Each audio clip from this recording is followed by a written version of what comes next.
Hey, we're live. Ladies and gentlemen, boys and girls, and everybody in between, welcome to episode 22 of the Empty Slate. As always, I'm here with Russ at his humble abode. I had to make sure I saved this right before the opening, Yeah. before we went anywhere. What does that say on that hat there, baby? What You does that say beat, right there? they What is beat that? an What Aaron. does that say? Cowboys. Says says something I can't say without getting canceled. It says that 30-10 we An Aaron Rodgers list. smoked your Jets. Aaron Rodgers list Jets team. I mean, come on. Aaron Rodgers. Like Snoop Dogg on 420, baby. Anyway, this is a very, very special episode.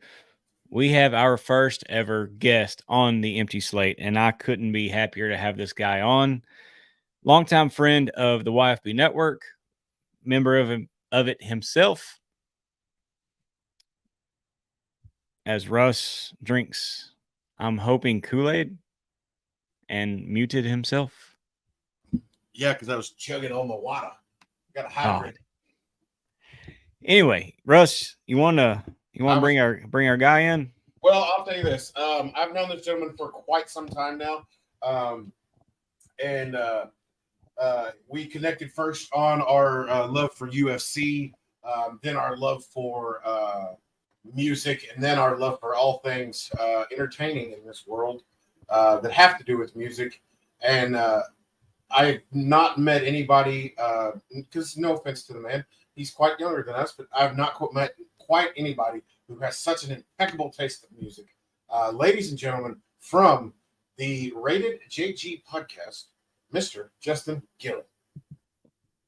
There What he is is. going on, dude? There he Thank you is. guys for the intro. That was very nice of you, Russ. I appreciate that.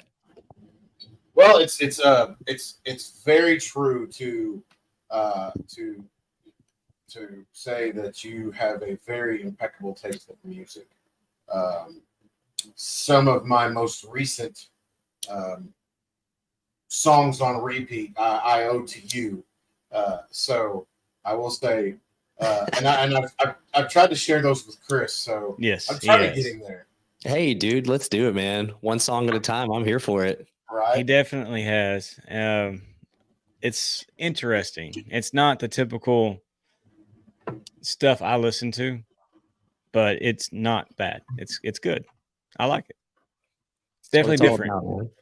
That's You what's know, up. Yeah, and like as the time goes on, and depending on like what season of life you're in, or like where your current interests are. I mean, man, there is no my opinions, my likes, my playback and playlist, they change all the time. So I mean, I'm just kind of the stuff that Russ has shown you lately, I'm assuming is what I've been jamming lately, and hey, that could change in tomorrow. But yeah, that's we've been going back and forth, sending some suggestions to one another and jamming out for sure.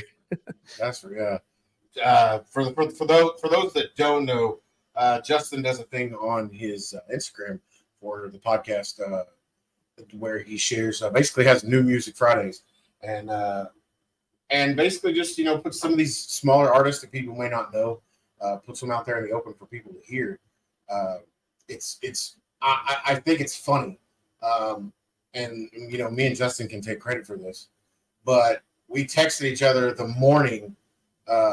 Maybe it was either a message on Facebook or something with the Oliver Anthony, and it was like me and Justin were talking about it, and I start going through some of his stuff, and like man, this guy is awesome. And then all of a sudden, like that, man, the dude blew up out of nowhere, and I was like, wow, like that did not take long. But with a song like that one, you don't expect it to sit in the shadows for very long either. It's the beauty of the internet, man. All it takes is one of the right people to share it or comment on it or do something, and then just catches the right kind of fire, and you can have a career overnight, man. It's nuts. Yeah. And I've really, the guy is super humble, and that's one thing about him. When you watch some of his YouTube clips about himself, and if anybody has listened to him on Joe Rogan, he's a very humble person. You think so? I do. I got a little bit of I got some mixed opinions on that. I don't think that it was he came off as anything like braggadocious or like boastful, but like halfway through the podcast, Joe was bringing stuff up, and the way that he was speaking, the way that Oliver was like responding, kind of gave me like he was like, well, yeah, everyone's trying to get a hold of me right now, and well, I'm going to use this platform, and like I have so many people reaching out to me at the moment. And I'm like, you mean you've been famous for 2 seconds, brother? Like, I mean, I get it, and you're on Rogan, which is more than 99% of the population can say. And I'm sure that maybe the moment was too big for him, but I'm like, pump your brakes a little bit, dude. You're coming off as kind of like an ass, but I mean, hey, you have 3 hours on the air with one of the most popular men on the earth. So It we'd was probably a say little something. bit of like a chest beating kind of a thing, like he's beating his own Yeah, chest. that was a good way of putting it. Kind of like like a nose up at the crowd a little bit. Like, I mean, yeah, it's about time I got the recognition I deserve. Not in as many words, but it kind of came off a little wrong. But no, I do. There was like I guess glimpses of the humble thing you're speaking about, but there was some parts where I'm like, oh, I don't know if I like that. But hey, I mean, the guy got famous off of a 4-minute song and then had a 3-hour long conversation with a dude who makes a living talking. So we'd probably trip up over a couple things too. He basically created the national anthem for the working class. Absolutely. Overnight. That's another person. That's another person that I'm very shocked at his music taste and how it is Rogan. Oh yeah. You start to hear Rogan talk about some of these artists that we listen to, and you're like, bro, shit. Hey man, you can see that back there. My boy Joe had Sturgill on twice. Well, his music taste is impeccable in my book. And then the Coulter Wall thing too, Post Malone. I mean, like, yeah, this guy knows what's up for sure. Yeah. So I mean, he's had Zach Bryan on, like I said, Post. Yeah, for sure. And he's friends with Gary Clark Jr., who is like, I love that style of music too, man. Like that blues rock, like soul driven stuff. Like that's any and everything that I like. It usually has some kind of, I guess, like focal point that starts there. It may branch off and be something different, but yeah, like if you had to classify like my favorite kind of music, it's all that kind of stuff. Like the Gary Clark Jr. like lets the instrument talk more so than his lyrics. And then you get into the song, you're like, oh damn, this guy's got good lyrics too. Like it's just a musician all around. And I think Joe using that platform to show that off, that's shows what kind of a person he is, man. I think that he's done so much for the music community. I do love me some Gary Clark Jr. For sure. So I don't think I've ever listened to it. There's another one you got to get into, Chris. I guess so. So Chris and I have had the conversation before about our, I'm not going to say necessarily our first taste in music of what we kind of grew up on. Well, yeah, I guess it kind of was, So what did you riding around with mom and dad in the car? What was mom listening to? What was dad listening to? Oh yeah, man. So I always give my friends crap, or my friends give me crap because I'm like such a music head and I have zero musical talent myself. But maybe that's why I'm so obsessed with it, because I'm just like fascinated by it. But man, growing up, it was like our household was constantly music driven. And this is obviously, I'm not a spring chicken, but I'm not old by any means. So like I came up in like the CD era before like streaming and whatnot. So when I was a kid, let's say 5-6 years old, all the way up till whatever, man, the first things I remember listening to like in rotation was like, when we were at home and my mom's like cleaning around the house. And I don't know if your parents were like this, but whenever mom put on that music, it was like, okay, now we're about to start cleaning this, do some spring cleaning right now, but we're going to jam out while we're doing it. Yep. So, yeah, like Fleetwood Mac, like the Stevie Nicks is just always going to hold a deep spot in my heart. Like just number one, she's probably the most, in my mind, the most talented female artist of all time. Maybe not the most biggest selling or whatever, but I think Fleetwood Mac was a huge thing. I remember, believe it or not, Kid Rock. My dad was a huge Kid Rock fan. Leonard Skinner, probably my favorite band of all time as far as a band is concerned, is Bad Company. Bad Company was constantly being played. Paul Rodgers' voice is just, I think, maybe the best front man of all time. So yeah, I think everything that I can remember was definitely like blues, rock centered, a little bit of everything, but yeah, mainly that. And then obviously the hair bands too, because my parents did grow up in the 80s. So Shout out White Snake. That's I Yeah. think Chris and I've had almost the same conversation of, Dad would crank the RCA up in the living room and had the tall ass speakers, with a big sub at the bottom. And Oh yeah. if you were in bed and you heard that music crank up, that meant one thing. That meant that it was deep clean time, and here comes the vacuum sound and the beat on the door. Get up, and it's like shit. Then you got the freaking CD tower that's just as tall as the speakers right next to it with 50 CDs. Yeah, I still have my CD binder. I'd have to find it, but I know I still have it somewhere in this house. And and the last time I looked through it, actually was right when we moved into the house here. I looked through it and I was like, and there are some bangers in here, but there are also some like, whew, I don't know what I was thinking when I bought this. Oh yeah, man. Like I said, it comes in seasons. You're like, man, I was jamming this every day, and like you look back on it like, oh my God, what was that? I actually bought a Crazy Town CD. I found my CD binder a while back too, and I went through it. I have Crazy Town. Like, what's that song, Butterfly? Or Butterfly? Yeah. And I got Butthole Surfers, and There you go. a ton of mixed CDs we ripped off of LimeWire. Oh yeah, man, for sure. Gave all the computers viruses. Yeah, exactly. Every single, Crazy underscore town underscore exclamation point star star star. Yeah. I just remember the fact that we can sit here now and you can open up your phone and you can basically find any damn song you want, almost any song on Spotify, at your fingertips is, damn near everybody except for Garth Brooks. Yeah. But he's got bodies buried somewhere. So, man, please tell me you know about that story, because I am a freaking. Tom Segura is the funniest man to ever live. I've never missed an episode of Your Mom's House. I saw his wife Christina do stand up a couple months ago. Man, that is the funniest like ongoing joke possibly on the internet. So much so that this is like Garth has had a team that blocks everyone associated with Tom, not just Tom. I'm like, imagine if that was your job title. Like, hey man, you have to monitor my social media so that anybody related to Tom Segura can't have access to me. Yeah, can't say anything to me. Yeah, that is probably one of the top jokes that comes out of next level trolling. Yeah, that just like every time you're scrolling through TikTok and every time that story pops up, you watch it again because it makes you laugh. Christian, what we're talking about? No. Tom Segura Explain. Tom Segura has a running joke that Garth Brooks has murdered many people and hid their bodies, and you can go back and look at places that Garth Brooks has played, and there are missing people in those cities. No shit. The joke started because Garth is such a massive superstar that is so disconnected from the real world. He has no, like, if you were to go ask him, hey Garth, how much does a beer cost at one of your concerts? He'd be like, oh, 30 cents or $100. He has no concept of like money because he's been such a big star for so long.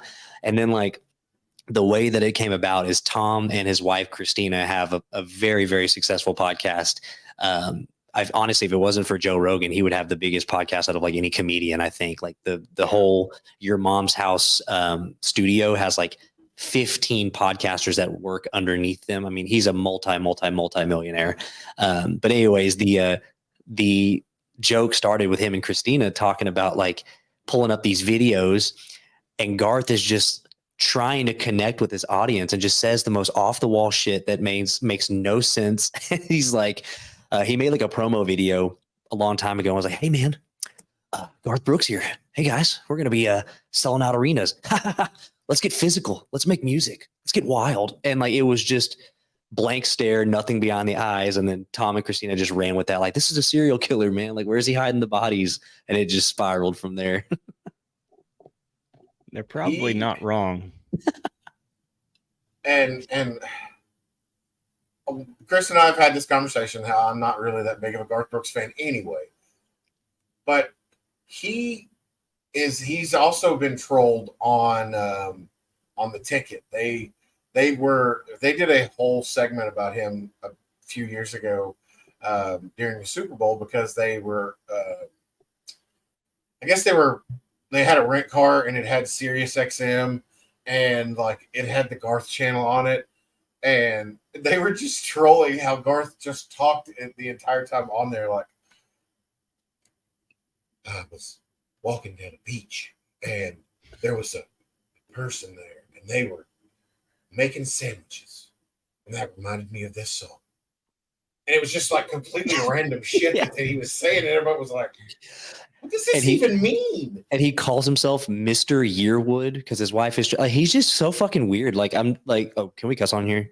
Yeah. Okay, yeah. Sorry, I didn't even think about that. But yeah, well, that makes more sense now that I'm looking at Russ. I kind of answered my own question. But yeah, like who says that? Like Mr. Yearwood. Like, and he's just, I don't know. He's a goofball, but also one of the most, if not the most successful country artist ever, maybe behind George Strait. I don't know, but he's doing something right. He's more successful than George, but popular probably. I don't know. It depends on who you ask. He is a very, very successful, but he is, Gil, you are 100% correct. He is completely disconnected from what the hell is going on in the world. And you know, he kind of went on my shit list because it was kind of off-putting when I opened up Twitter one day and I can't read what that is. I don't know if like something's popping up. Y'all see looking down like oh, you can't see it. Brian made a comment. Brian's popping in. Oh, okay. Sorry. Didn't mean to interrupt, but it's just too small on my screen to read. No, you're good. But he made a comment. No, I'm sorry, he didn't make a comment. Chris and I talked about this. First thing I see on Twitter is him and Trisha Yearwood talking about how we need to donate our money to Ukraine. Yeah. And I'm like, the fuck? The fuck we do. Yeah. Like, it's are you seriously making a video telling us we need to donate our money? That's just like The Rock and Omar, really? Oprah. Yeah. Omar. Yeah. Omar.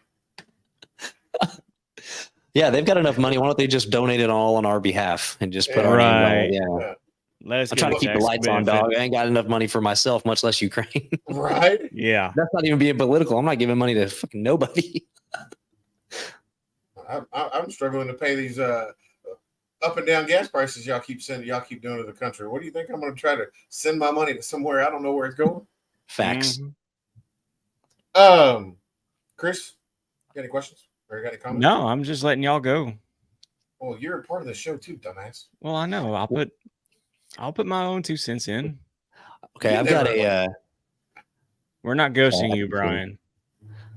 We're sorry. We're just kind of. We didn't ghost you. Justin can't read the Justin text. Can't read them. Small. It very well may be my fault. It's just coming up like I can see the ticker and then I can't see anything else. So I don't know, it's probably my fault on my end if I can't read it. But as many issues as we had before we started this, I'm not fucking touching anything. So yeah. So funny story. I got a mic, right? You should need to turn it, by the way. Is that better? Yes. Oh, yeah, that's so much better. What fucking setting do I have it on? I don't know, but just don't touch it anymore. You should have seen the struggles that we went through to get this damn thing hooked up to this. And it's one cord that plugs into the USB. And I was like, I'm about to throw this thing away. Oh, the Scarlet? Smash it with a hammer. Huh? The Focusrite, the Scarlet? No, his microphone. My microphone. Oh, I got you. Yeah, I'm sorry. I got this shit working in 5 seconds, dude. I'm good with that stuff. That thing was for as long as I used it, it was perfect. And then like a lot of my buddies are musicians and stuff, so they helped me tweak it too. That thing is a little powerhouse, and it was just freaking this big. Can't beat it. I absolutely love it. But Russell struggled for weeks with his 3 weeks maybe. Yeah, I go over there. I go to his house, and in 5 seconds, I had that thing working perfectly.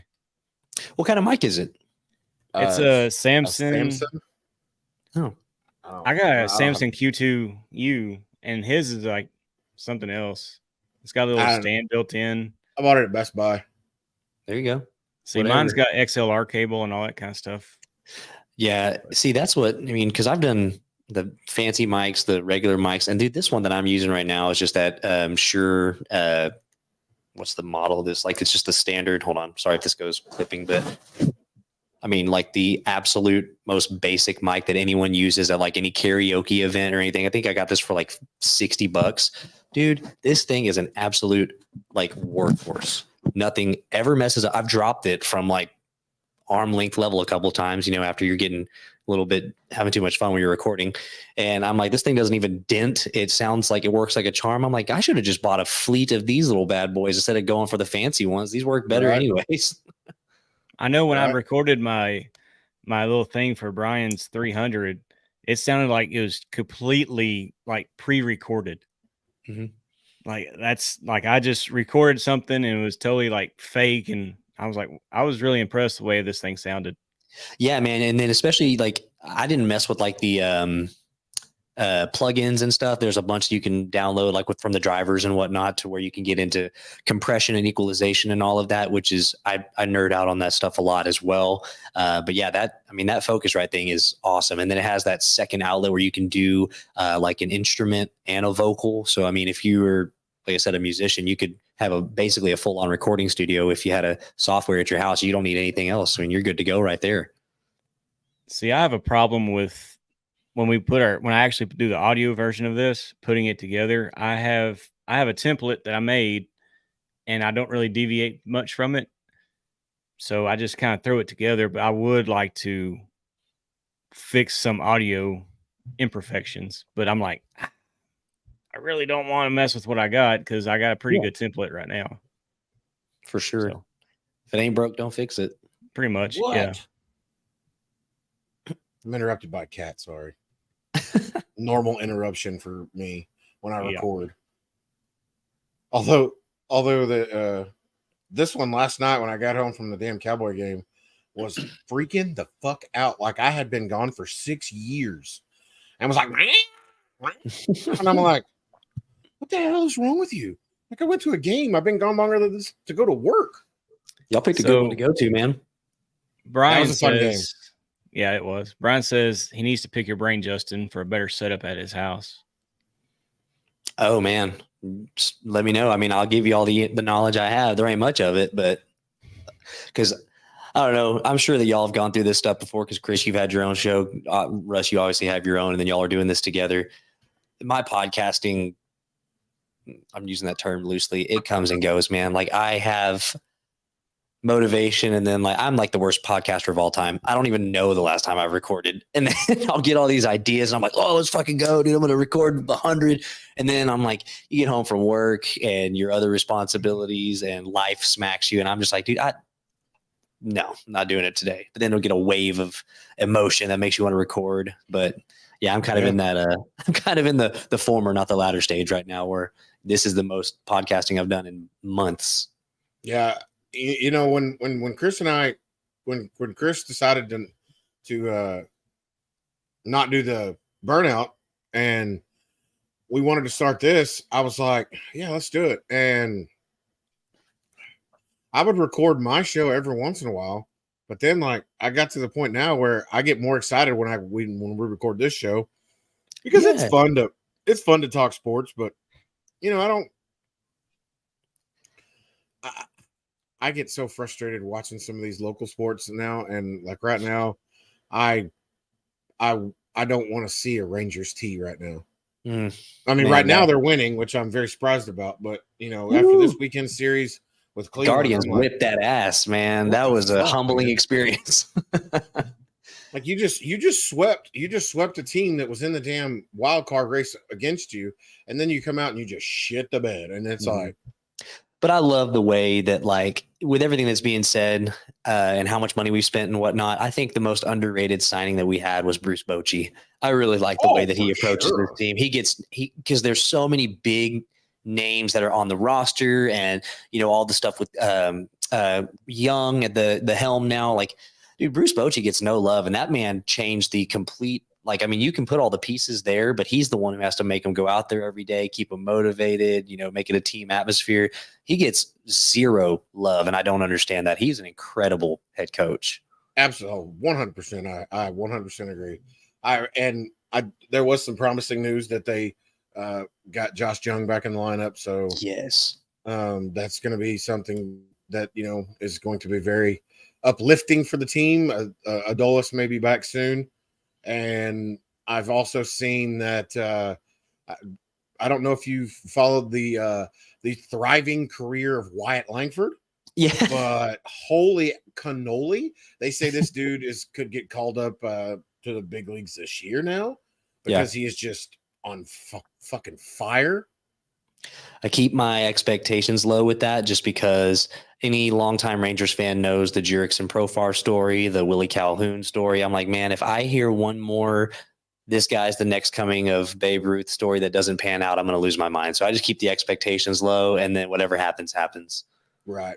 Well, Evan Carter's played out pretty well. Yeah, that's a very good point.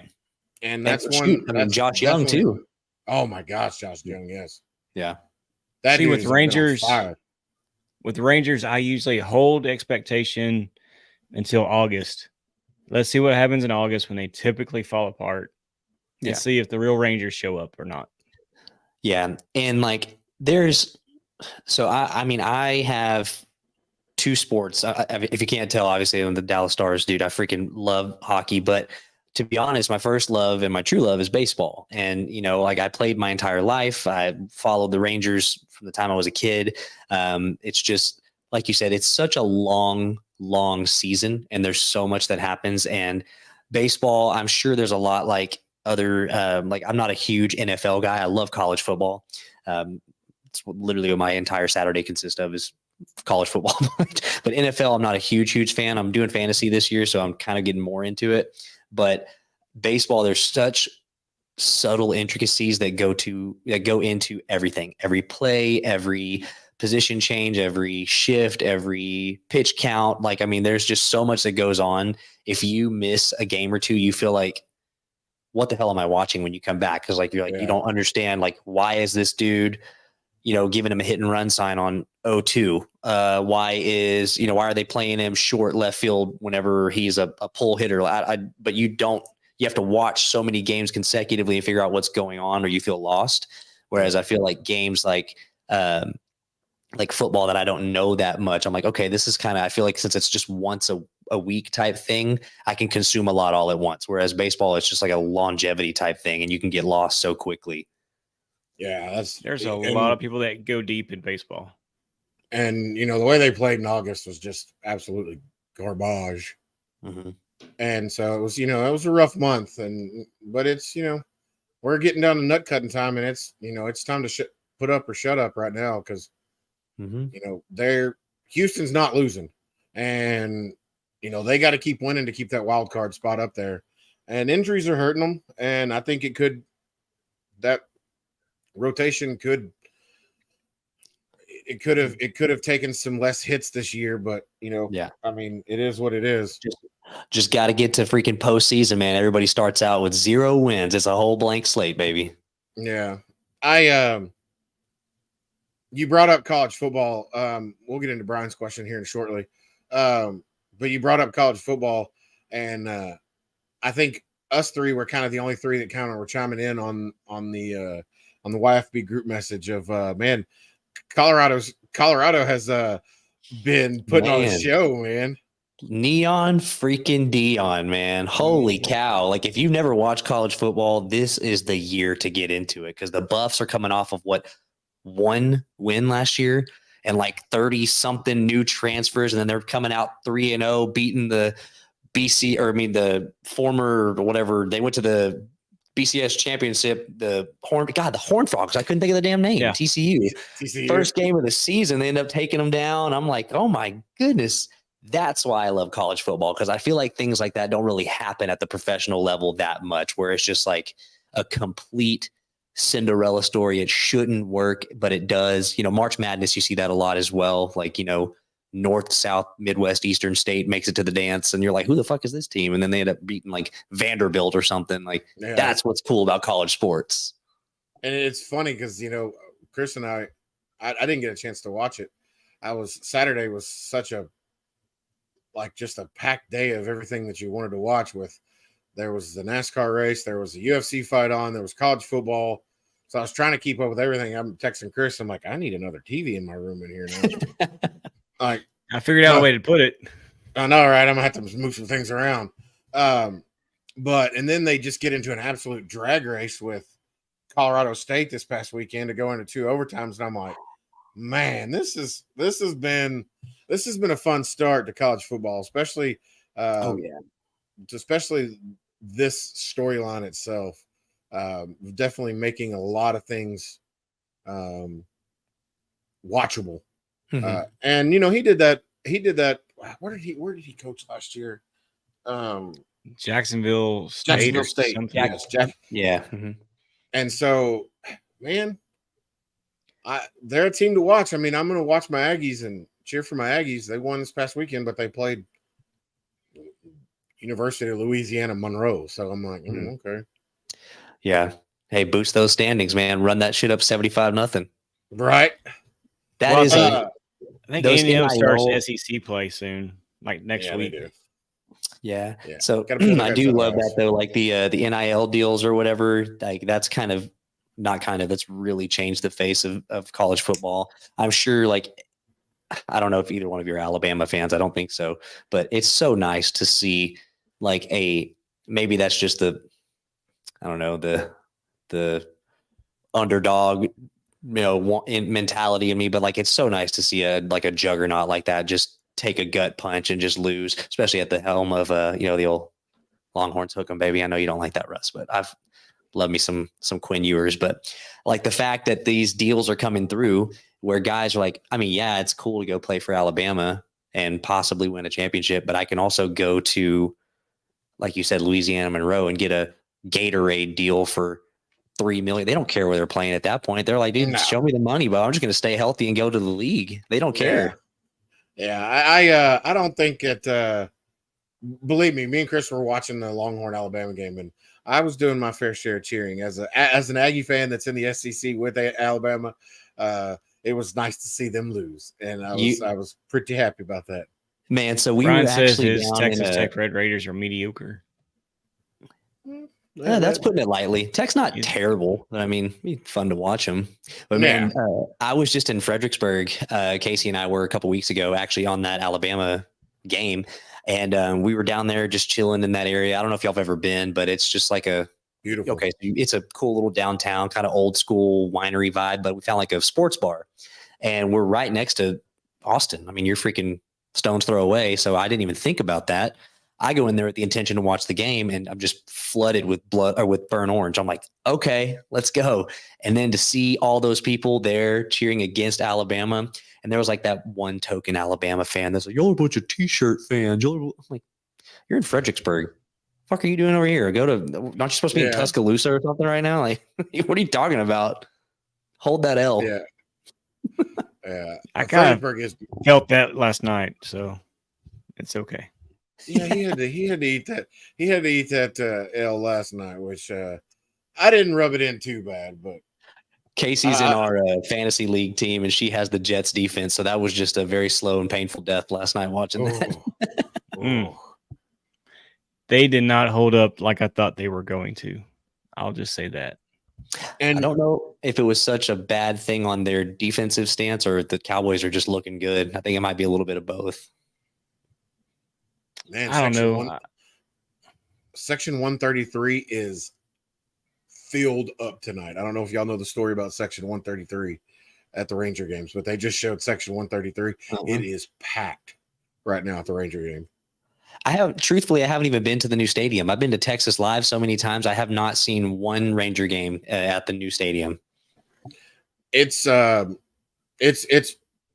very nice. I'm not a Chris and I both agreed, and I'm not a huge indoor baseball fan.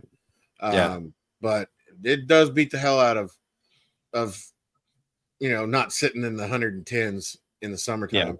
when it's 90, 99 and 100 outside, and you walk in there in the air conditioning and it's 75 and chilly. Oh yeah, you and I have been to a couple games where we freaking get roasted in those stands. I'm like, man, this is for the bird, dude. I'm dying, man. Oh yeah, we did one because your wife passed out in the stands. Oh yeah, 100%. I'm like, man, by the time you get a beer and go back down to your seats, I'm like, man, this thing is hot. Like, so it's like it's a double-edged sword. You're getting a beer to drink it, but it's so freaking hot, you got to slam it. So next thing you know, you're getting hammered, and you're like going back and forth to this concession stand. It's just a great idea for everyone involved. Yeah, you're waiting on the beer guy to come back by. I went in April and I went in August, and in April they actually opened the roof. It was a night game. And it got chilly. Yeah. They had the air conditioning on and it's still kind of chilly outside, and they opened the roof, and it's funny when they do it. It's like a huge vacuum. It just sucks everything out.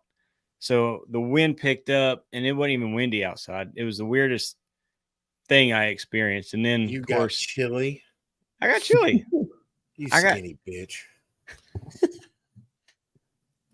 Yeah, that's one of the only bad things about being a baseball fan in Texas. It does get miserable hot out there, but now they've got that taken care of. And oh my God, I mean, we're spending so much money on everything else. They might as well go get us a state-of-the-art stadium. But the old ballpark in Arlington will always hold a soft spot in my heart. That's for sure. That is a beautiful sight. Josh Jung coming to the plate. Yeah, buddy. Yeah, I was there when they had the roof open for. I can say I can personally say I witnessed history. I was at the game that Aaron Judge broke the home run record, and unfortunately, it was against us. But I was there. I saw it, and I think it was in the 80s outside that night, and so we got there early. Jessica and I got to our seats, and they start playing the Rick. Did they do? Oh, did he just hit? No. When you went, Chris, did they play the Ric Flair theme? Yeah, that's what they did when they opened it. It was kind of funny. I was like, that's cool. They just kept looping it. Yeah, I was like, is Ric Flair here? And I was like, I'm the one that went woo. And I was like, oh wait, nobody else is doing that. You know where Ric Flair did go last year? The Stars game. To go support those Dallas Stars. Yeah, that was pretty funny, awesome. Dude. My phone, because I guess they showed it on TV or whatever. Man, I had 100 text messages in 5 seconds. They're like, "Are you at the game? Can you go see him?" I'm like, dude, if I was, I would be like outside that suite, like Mr. Flair. Yeah, exactly. I don't really know who you are, but all my friends do, so I'm gonna take a picture for them. Yeah. I want to just say I have this. Oh my God. Hey, I've been to I've been to 2 live wrestling matches, things, whatever they're called. Events. There you go. I went with Russ and Corey. Went to Monday Night Raw, I think. Yes. Why are you This has been the almost ugliest lost in wonderment last minute of a football game I have ever seen in my life. They just had 3 turnovers in one play. Oh my God. I forgot who's on my team. I got somebody playing right now. Let me check my app here. So Pittsburgh's playing right now, aren't they? Kenny Pickett had the ball. He passes it to 89. I don't know who 89 is. Ward, 21 from the Browns, smacks the fuck out of him. The ball goes flying. The Browns pick it up. Then the Browns fumble. Then the Pittsburgh guy picked it up. And then he fumbled it. And then the ball went out of bounds. What the fuck was that? Bad news bears. That was the ugliest, right? Like 30 seconds of football I've ever seen. And whoever he hit, I don't know who 89 is on the Steelers, but I'm pretty sure he got broke ribs because he got up and he was holding his chest like, oh, I can't breathe. So Brian says he's never been to a live, I guess, match. Stone Cold Truth. Me either. I wanted to go to WrestleMania. No, I wanted to go to WrestleMania, and I thought we were going to get tickets to it last year, but so Russ obviously is a big fan, and then my buddy Corey was a huge fan for a long, long time, and they were like asking to go. I'm like, dude, I don't know literally anything about wrestling, but I will happily go. And I had the time of my life. These fans, y'all were lit. Like, I mean, everyone, there was kids, there was like freaking 60-year-old men, girls. I mean, it was like everyone was in it. I'm just over here going like, oh my God, this is a wild event right now. We're doing like the hand motions and different things from people coming out. And Justin's like looking at everyone and looking at everybody like, what the hell are y'all doing? Yeah. What's going on? I've got Corey on my right-hand side, who's 6'2", at the time, 250. I got Russ on the other side of me, and then I'm in the middle, and they're like screaming like, oh, this guy, he freaking, I'm like, dude, I can't even hear you, man. I'm just clapping and just ripping beers. Let's have a good time. Yeah, that was, they are fun to go to. Yeah, it was a good time, man. Some other ones that, a question that was brought up to us by, Brian, he wanted to know any thoughts on O'Malley winning the championship and any other MMA prospects you are following. Oh yeah, I stay strapped with the prospect talk.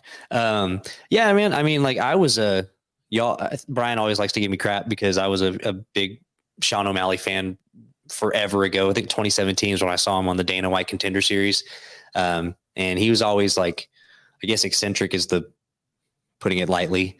And admittedly, back then, I was a huge fan of his. I loved what he brought to the sport. I was kind of in the hangover phase of McGregor on the way out and wanting the next superstar. And this guy was like 6 foot tall, lanky, and in the 135-pound division. Got Irish blood, hence O'Malley, tatted up, got the Bob Ross fro. He can talk. Snoop Dogg loves him. I'm like, man, this guy has just got it. And I was telling all y'all for so long.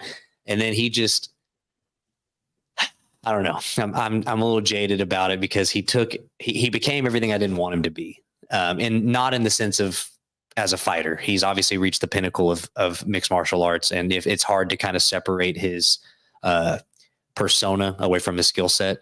And regardless of what anybody thinks about him, the guy is unfucking believable. I mean, It doesn't matter from the Cheeto fight to Piotr Jan to Aljamain. I mean, he's the real deal. But he's just become this new phase, this new era of athlete. I think that the term athlete spreads amongst all sports where he's focused on his likeness first and then his capabilities second, which how can you get mad at somebody for that?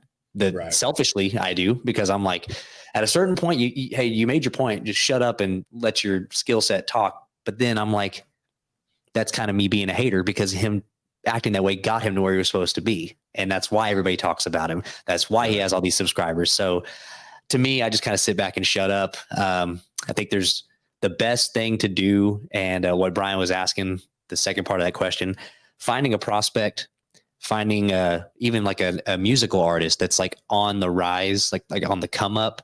That's the most exciting time in anything because you get to see them when they're raw, when they're not polished, when they're not getting the billions of dollars. So you get to see kind of a better idea of maybe who they are and like they're still hungry for it.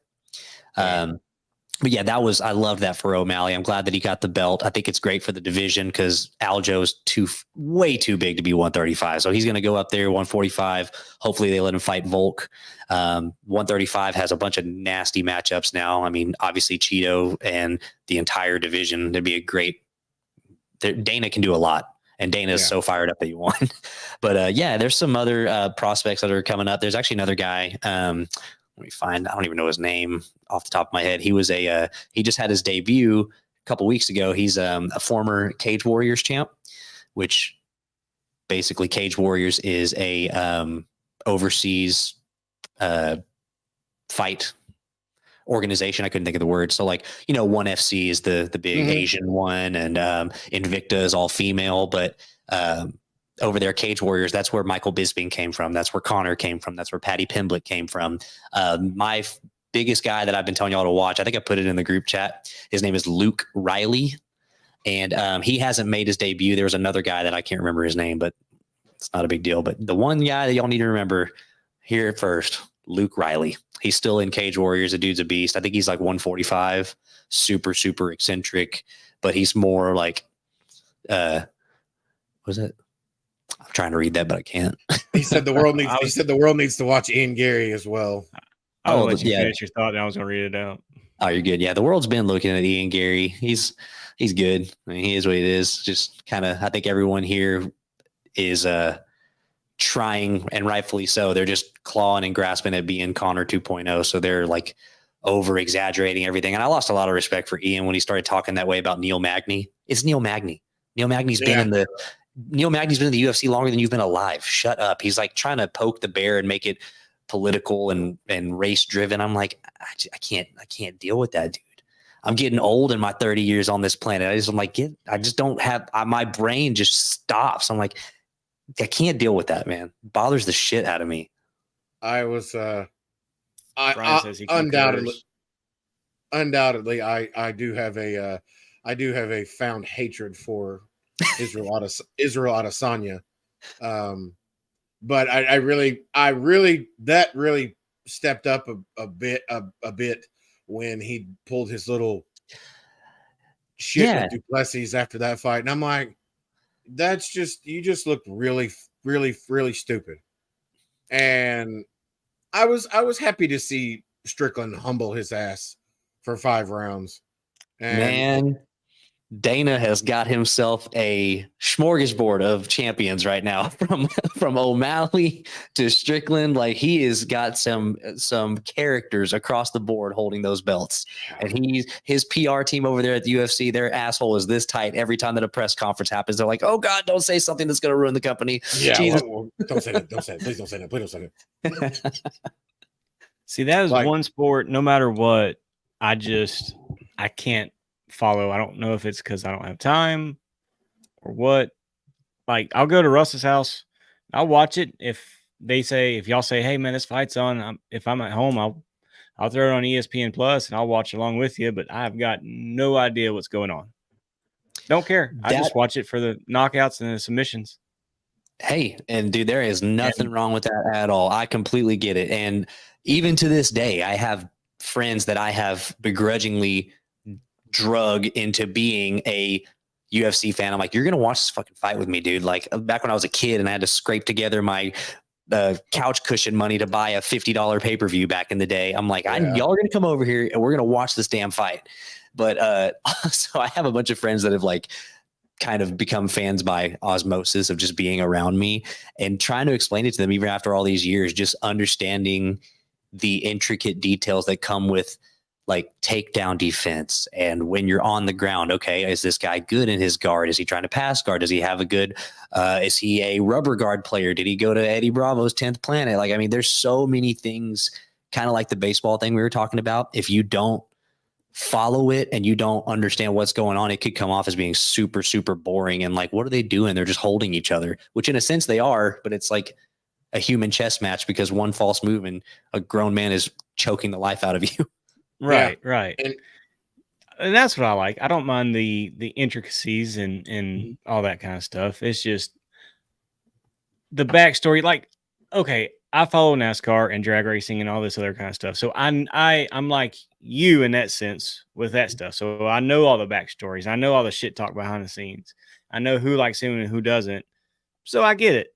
But when it comes down to the fighting, it's just knock his ass out. Let's see what happens. Yeah, I understand. Kind of. Dude, hey, you ain't got to explain nothing to me. I completely get it, because there's some fights where I love these guys, and I'm like, after 3 rounds of them just staring at each other, I'm like, okay, I can't handle this. I got to change it, because you get bored sometimes. But yeah, I completely understand.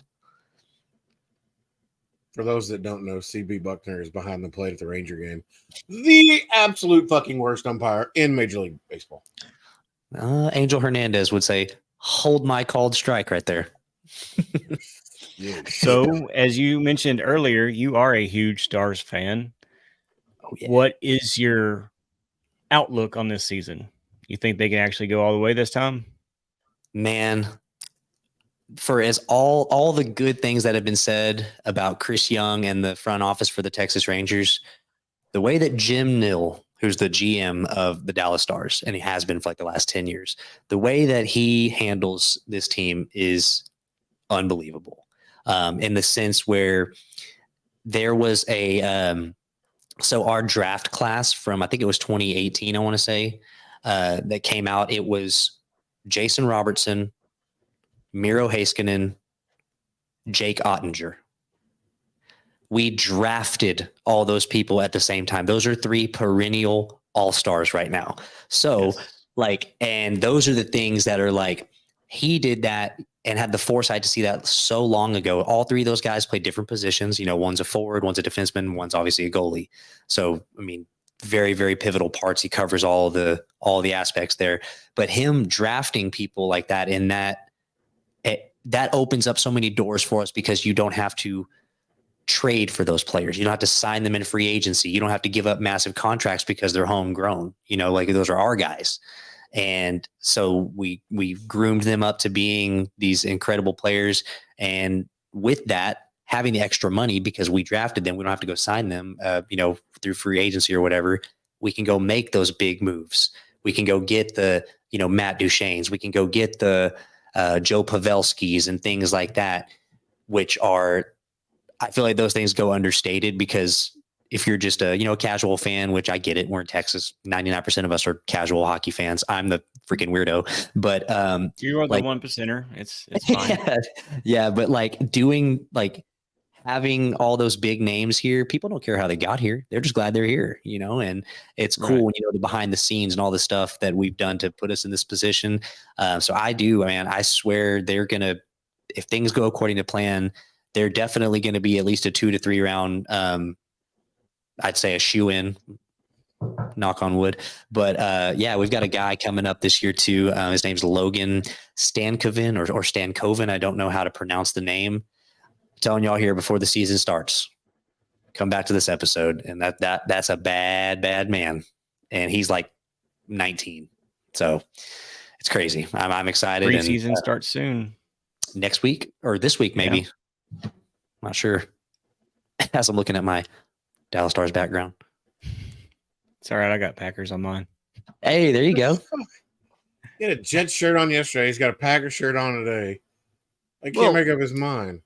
Okay, I was only wearing the Jet shirt to troll your ass. That's no. You bought that Jet shirt because you have a homosexual crush on Aaron Rodgers.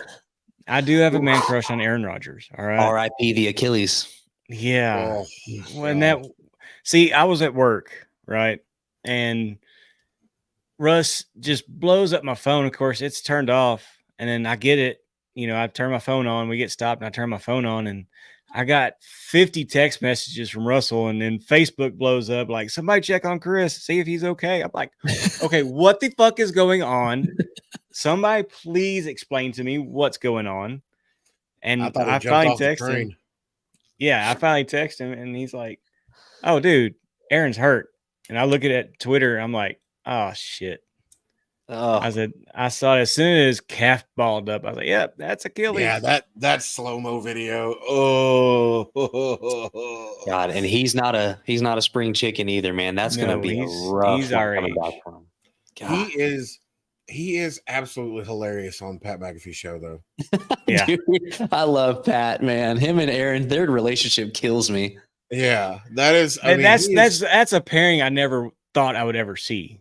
Right. I don't understand it. I don't get it. But Aaron Rodgers Tuesdays are awesome. And Aaron Rodgers kind of did the complete opposite of the career ascent than what we were just talking about. There was the Sean O'Malley's that had to go dye his hair this color and go talk all this crap. And then he became a superstar. Aaron was the freaking man for years. And then we get to see this side of him, the last 3 years or so, where all this really came out. Aaron, you can't deny first ballot Hall of Famer, incredible, top 10 quarterbacks you'll ever see in a lifetime. Doesn't matter if you're a Packer fan or not.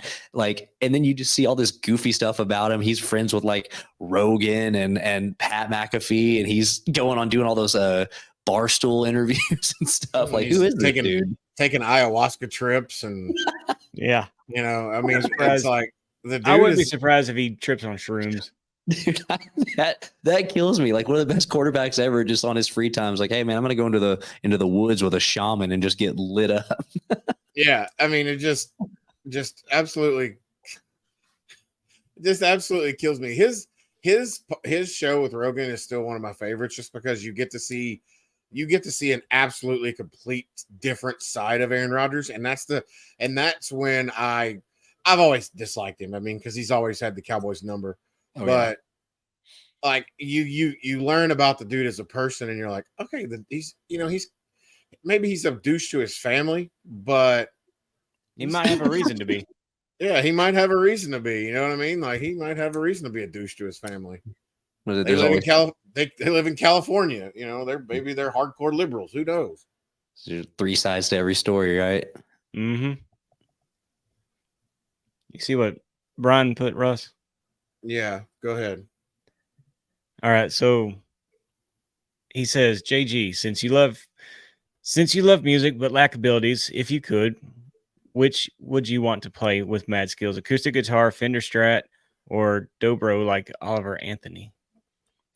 Oh man, that's a good question. I think if I had the ability to play any instrument, it would be either drums or keys, because I feel like being like an awesome guitar player and everything, I feel like that's an incredible talent, but they're kind of a dime a dozen. I feel like if you're like, hey, I'm going to play music, the first thing you gravitate towards is I grab a guitar. You know what I mean? Whereas I feel like as I've gotten deeper into loving music, there's so many instruments that are like, you see them at a lot of concerts and whatnot, but you don't understand how difficult they are to play. And a lot of the songs that we've all come to know and love in any genre, the bass line is what drives it, whether that be from a bass guitar, actual drums, a percussion of some sort. I think that is like such a cool thing because you don't really notice it until you strip it away. Like, who's some of your favorite? You like Limp Bizkit, right? Yeah. You wouldn't think about the drums in a Limp Bizkit song until they're taken away and how much they add to it. So I feel like learning to do that and then seeing the guys that have, to have the dexterity to control 4 limbs at one time, all doing different things, 2 feet, 2 arms, trying to keep a beat. Everything's doing something different. Wild to me. Like that'd be so cool to play the drums. And then keys, like, whether that be piano, keyboard, whatever. I feel like that's something also that I've just really come to like a lot lately. I mentioned I'm really into like blues and soul, like rock stuff. I think that's such like for lack of a better term, I feel like it's a very beautiful instrument, like old school. Like, I mean, since the dawn of time, like freaking Mozart was banging on ivory, you know what I mean? Like playing the keys or the organ or something like that. I feel like that's a cool instrument that doesn't get a lot of love. Sing us a song, you're the piano man. Hey, for me, Billy for Joel. me, it'd be the harmonica. Really? Yeah. That's actually probably one of the easiest instruments to play because they come tuned for you. They have like a kit of them and they're like in a different key. So you'll buy one, like comes with different ones that'll be like in the key of E. You just have to learn how to do your breath. You could probably learn how to do that pretty quick. I am tone deaf, my friend. Completely. Yeah, on the next empty slate, I want there to be a harmonica section for sure. Put that Focusrite to work and just compress that bad boy down. Yeah. I kind of agree with Justin. There's something about the drums that, you have to respect. I love the Foo Fighters and you go watch Dave Grohl. I know he's the lead singer now, but you go watch some of Dave Grohl play the drums in Nirvana, and then you go watch Dave. Oh God, not Dave. The drummer that passed away for the Foo Fighters. Then you go back and you watch Taylor Hawkins. Yes. Taylor Hawkins, yes. His kid. Dude, that is such a kick-ass video. I got goosebumps thinking about that right now. That right there is why I love music. Like you could give that to somebody, like you said, that's tone deaf, who's never even heard of the Foo Fighters, doesn't know any of the background of who Dave Grohl is. To see that, bro, it's the universal language. It's the universal language, man. It's just like speaks to something on a visceral, like freaking, I don't understand how to put it into words level. It's just like something you deeply feel. And that's wild to me that you can achieve that through an instrument. Yeah. And the fact the kid was able to hold all that with such composure and not lose his shit in the middle of the set. I was blown away when I saw the video. I was like, I would be up there just water just running all over the kit. Yeah. Yeah, that was a pretty very kick-ass. touching. Yeah. Dave had a harder time than the kid did. And he, Yeah. Yeah. I mean, golly. And he nailed that too. I mean, yeah. he nailed that to a freaking T, man. Like, it was not even close. Like, the kid did not miss a step. I mean, not anything. It was like, damn, man. Like, his dad is like sitting there like proud as shit right now. And then the song they had in play. Yeah. There goes my hero. I'm like, bro. The first time I watched that, I was like you. The goosebumps were like bad. I was like, dang, man, y'all are killing me. See, moments like that, yes, they're clearly very few and far between, and they're obviously terrible circumstances. But I think that's why I always go back to telling everybody how much I enjoy seeing live music, seeing performances, because there's something you don't get from just listening to it. Of course, you enjoy the music, whether you're streaming it or playing it on a vinyl, but whenever you see the artist up there that, maybe they wrote the song, maybe they co-wrote it, maybe it was just something that they enjoyed and they were like, hey man, I want to record this, and somebody else wrote it for them, whatever it may be, seeing their interpretation of what started out as words on a piece of paper, and, like seeing it just play out in real life, and like them actually performing it, that's, to us, we hear it over and over when, whether it be in the car or at home, but like when they're in front of you playing the music and there's 5 or 6 people there making it a full band type thing, and you can just see their emotions, you're like, you can't replicate that. There's something like, I don't even know how to word that. It's like primal when you're there. You're like, oh my God, dude, this is fucking, it's like, inject that in my veins, man. Right. I was over at Russ's house, a couple weeks ago? Yeah. And we were just YouTubing stuff. And then, I asked him about if he saw the Chester Bennington tribute. If anyone knows me, knows I'm a huge Linkin Park fan, a huge fan of Chester Bennington. And I was really, really shaken to the core when I found out he had died. And then I watched the tribute, and they started playing Numb instrumental, and the entire crowd sings it word for word, on key, just on point. I cannot watch that without tearing up. Oh yeah. Like at all. And that to me, that's how I can relate to music. That shows how many people related to his music too. Not just me, but millions of people. Yeah. And, Mike Shinoda, is that his name? Mm-hmm. Yeah, like the way that he plays the keys. Didn't even think about that till just now. But like the way that he had to, you got to think, he could literally 50-50 give Chester basically, that Chester made his career. Like if there's no Chester Bennington, there's no Linkin Park. Right. Granted, he could say the same thing about Mike, but could you imagine like going out on stage without your lead singer, without your screamer, without the right hand man that got you to where you are, and try to keep it composed and play just the instrument to a arena of tens of thousands of people, and try to keep it together and not cry, not miss a note, and have them sing every word back to you that your best friend was singing all those years. Like that is just, I don't know, man. Music does stuff it meets you where you're at. It hits people at different times. It can mean things to you one minute that, it won't the next, depending on where you're at in your point in time, like there's, okay, Numb. You probably your first memory of that song was probably as a teenager, jamming out in your car, right? Yeah. Or something along those lines. I went to Hastings and I got the Meteora CD and went to my room and played it. And there was not. Do what? Nothing. I was being a smart ass. Oh, there was not a skipped track on that entire album.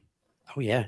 Every single song on that CD is a hit. Yeah. And you remember that you went and bought that with your hard-earned money. You came home to your CD player and you put it in, like you probably remember that like it was yesterday. And then I did not steal that album.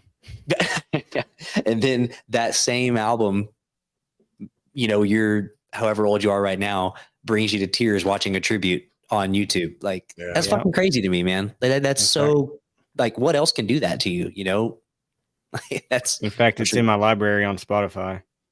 yeah. We're back on the subject of music, which was a nice roundabout there. Just like the record. So we just recently lost Charlie Robinson.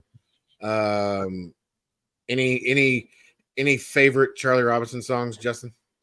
You know, to be honest, like I know this is sacrilege to say, I wasn't a huge Charlie Robinson fan, but I was a fan of and am a fan of what he did for the Texas scene. I'm not gonna say Texas country, but like the Texas music scene. Like there was just every part of a Randy Rogers tune, Josh Abbott tune, Wade Bowen. I mean, shit, even the Red Dirt guys like Cody Canada. Like there's influences of Charlie.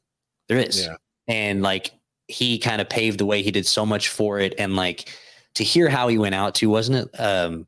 Cardiac arrest. Didn't he get sick like a year ago? That sucks, man. And he was performing like up until a year ago, 2 years ago. I think he ended up getting sick and he had to have a procedure done, which No, I'm still recording. We're live on YouTube, so you're famous. He had to have a procedure done, which made it to where he couldn't sing anymore. I think it was a year or two ago. And then I mean, honestly, what that's got to do to a man's mental health when that's all you've done your entire life. Oh my God, man. It is especially when it's because of medical procedure that didn't go the right way. Right. That's at least to my understanding. But yeah, very sad that we lost him. Brian chimed in on the messages, said, first time I heard Hybrid Theory, I was in New York. WHS band was playing at Macy's, and I was in all the whole trip. Just it's a good album. I mean, yeah, there's not really anything. There's not really a bad Linkin Park album. No. I was telling Russ, One More Light, I think, was a suicide note the entire album. Man, that's like, if you listen to it, it's a cry for help.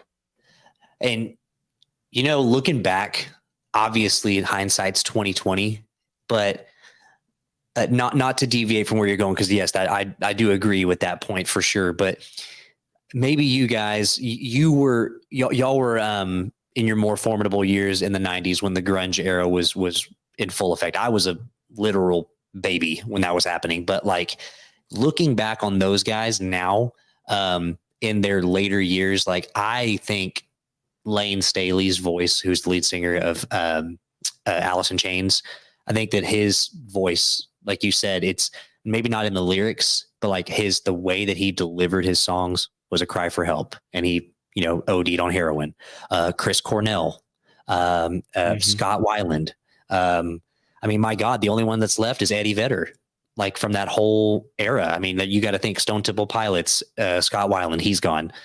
Alice in Chains, Lane Staley, he's gone. Chris Cornell, Soundgarden, he's gone. Nirvana, Kurt Cobain, he's gone. I mean, what are the odds that these guys that are putting so much like raw emotion and like there was nothing pretty about that music. It was just raw, and look how all that played out in the end. It's you love it at the time, you praise them for what they're doing, but like you're at the same time you're like, dang, maybe we were just blind to what was maybe really going on. I could be wrong, but it makes you think. And then according to a lot of the people I've seen on Facebook, Eddie Vedder and Pearl Jam just put on two hell of a shows at Dickies Arena this past weekend. And still doing it, still jamming, still rocking out, doing two shows, live in Texas. That's, for a band like that to still be touring and kicking ass like that is pretty cool. Last of the Mohicans, man. There's no music like that anymore. They literally are carrying the torch. He is the last one. Evan Carter just hit a triple, if anybody cares. Nice. Brian said, hopefully that is not prolific for Oliver Anthony. What did I say? Prophylactic? Which, I didn't say that. Saying he wants to go home. Either way, no, it's not. That's not what it means, Brian. He's not. He doesn't want to go home to the clouds or whatever he believes in. But also like on that, I just went on that big long rant about how maybe it's a cry for help or whatever. The music I have been diving into so much lately is such a lyric driven, like I'm more into like the songwriting aspect as of recently, as opposed to, just something that you can play on the radio. There's no hate for any of that music, whatever, Florida Georgia Line made a living off of it. But I've been doing these deep dives on these songs that are like, it's almost like poets that have just, a melody with it. And I've shown Russ half of them, but I'll be jamming these guys and find myself, whatever, cleaning the house or driving. And then I'm just like staring off into space. I'm like, man, whatever this guy or girl was writing down and whatever vision they had for somebody to consume their music, it was probably that, because it just stops you dead in your tracks. And you're like, what the hell? Next thing you know, you're on Spotify, you're looking up the lyrics, you're looking up who wrote it, you're looking up what else did they do. That is where my music taste has gone as of recently. I'm just kind of more into the deeper dive type things and the searching for music that'll make you stop dead in your tracks, as opposed to just wanting to put it on your workout playlist or something like that. Yeah. And thank you for Matt Williams. I did a little deep dive on Matt Williams, and damn, he's got some pretty good stuff. Mountain goes so hard. That is such a good song. That's a great one. I did like the $42 one. I thought was pretty good. Yeah, too. Absolutely. Yeah, good little jam. Hell, I gotta thank you for Tyler Childers. That was Russ likes Tyler a lot too. I know Russ likes Tyler. Or were you thinking Russ? Dude, I'm kind of over Tyler right now. Yeah, I get that. A lot of people think that over that video, but that was a powerful song. It doesn't have nothing to do with the video. There's a lot of things that are kind of weird. Like, you hear a lot of people that say when they go to his shows, like he doesn't play he barely plays any of the songs that, got him to where he's at now. And like a lot of people say that he just plays nothing but his, new stuff, and he doesn't play anything that, got him to where he is now. Now that's all hearsay, and that's what people say. I don't know. He's coming to town. Yeah, next year. I'm kind of torn on that, because I totally see where you're coming from, Russ, because I am still a diehard Tyler Childers fan from the Purgatory album, Live at Red Barn. Sturgill produced the Purgatory album, Country Squire, and his most recent one, Take My Hounds to Heaven. Like the amount of talent in that dude's body is just unbelievable. But like what you said, if he's going to a show right now and you're wanting to hear White House Road or Banded Clovis or something like that, Clovis, yeah. Those songs are literally about him being in the deepest, darkest depths of his addiction. Right. And like, I have both remorse for people that want to go hear that, but I also have profound respect for somebody that can, leave that as a chapter in their life that did what it was supposed to do for them. He overcame it.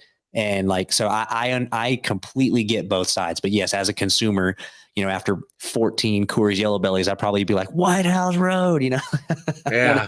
But like, I can see where he's coming from. That's for sure. Yeah. And, I've said this before. There's a lot of artists out there that I try not to put their political views in and interject that into their music, because just like the same thing with TV stars, movie stars, athletes. I try, if I like their stuff, I try not to put their politics into it, because it'll sour you a little bit on some of that stuff. And like Chris said, oh, it's just a video. I'm like, I didn't really care about the video. The video, I don't watch music videos that often. I like the song. It's a very powerful video. Yeah.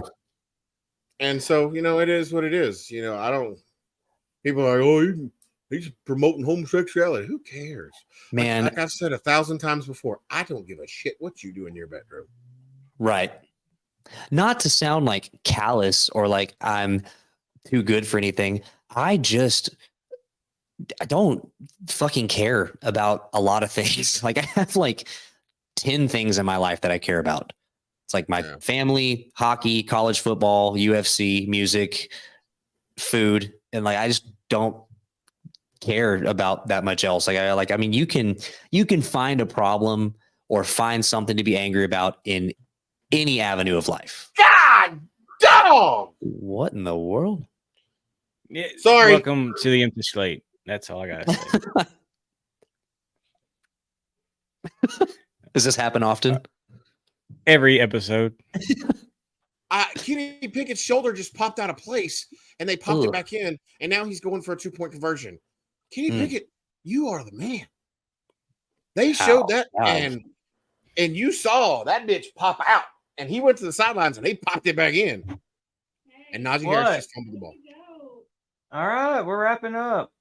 I guess we're wrapping up. I'm on y'all's timeline. You tell me, man. We normally keep them about an hour, and sounds like somebody's got to go. Yeah, it's shower time.